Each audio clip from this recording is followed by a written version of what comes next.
চুল তো আজও কাটা হলো না, তোমাদেরকে কথা দিয়ে কথা রাখতে পারছি না আমি।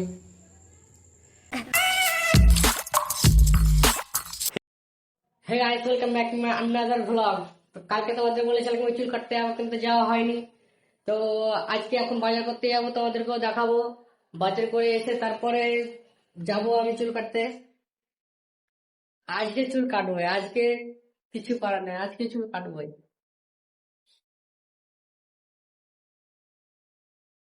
বাইরের ভিউ,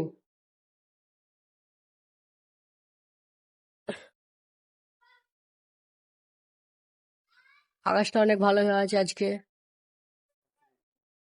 তো চলো বাজার যাই, চুল কাটতে যাই, তোমাদেরকেও দেখাই। চলো हम মার্কেট চলতে হ্যাঁ। এখনই মার্কেট থেকে এলাম, এখন যাবো এই বাইকটা নিয়ে চুল কাটতে। চলো যাওয়া যাক চুল কাটতে।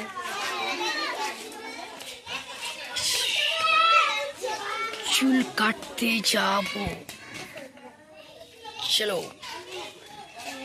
চুল কাটতে যাওয়া বলছে আর এই বলছে নাকি গাড়িতে চাপবে। চাপ চাপ, চলো চলতে হ্যাঁ। রুক যা রুক যা। কথা কি বলবো, আজকে চুল কাটতে যাওয়া হয়নি, দোকানে মানে ব্যস্ত ছিলাম। আর আমরা এই এলাম এই ক্যাফেতে। চোখ দেখছো, চোখ চোখ দিয়ে পানি বের পেয়েছে, কখন থাকবে এরা দুটো এ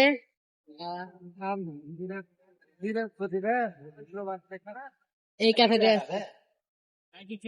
ঠিক আছে, বাড়ি যায় তারপর তোমাদের আর দেখাবো। আমরা খেতে বসে গেছি টেবিলে, এরা দুটো এই আমার ফটো তুলছে, দেখতে থাকো। একটা জিনিস দেখাই তোমাদের, চলে এসেছে এখন আমাদের খামসা রাইস। Look at this.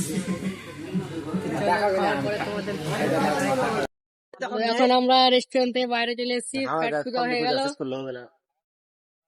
এটা ফ্রিতে দিল, ফ্রিতে।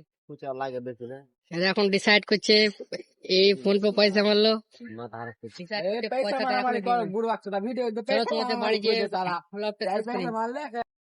তো এখন আমরা চলে এসেছি সেই ক্যাফেতে মিনিমাম ওখানে লেগে গেছিল কত 12টা বেজে গেছিলো। ওখান থেকে আসতে হবে 15 মিনিট। মানে যদি টোটোতে যাই তাহলে মিনিমাম তো আধ ঘন্টা লাগবে। আর মোটরসাইকেল যার স্পিডে ছিল, মানে বলার কথা না, যা স্পিডে ছিল। তো এখন 12:30, এখন বাড়িতে ঢুকলাম, মা গেট খুললো। তো মা বকছে কি এত রাতে তুই কি মানে কোথায় গিয়েছিলি, মাকে বলিনি। তো চলো, আর চুল তো আজও কাটা হলো না, তোমাদেরকে কথা দিয়ে কথা রাখতে পারছি না আমি। তো আজকের এই লং ব্লগটা এখানে শেষ করলাম। যদি ভালো লেগে থাকে, আবার আমি বলছি, যদি কোনো একটা জায়গাতে যদি ভালো লেগে থাকে তাহলে please like, subscribe and comment করবে কি কোন জায়গাটা ভালো লেগেছে। তো চলো, গুড বাই।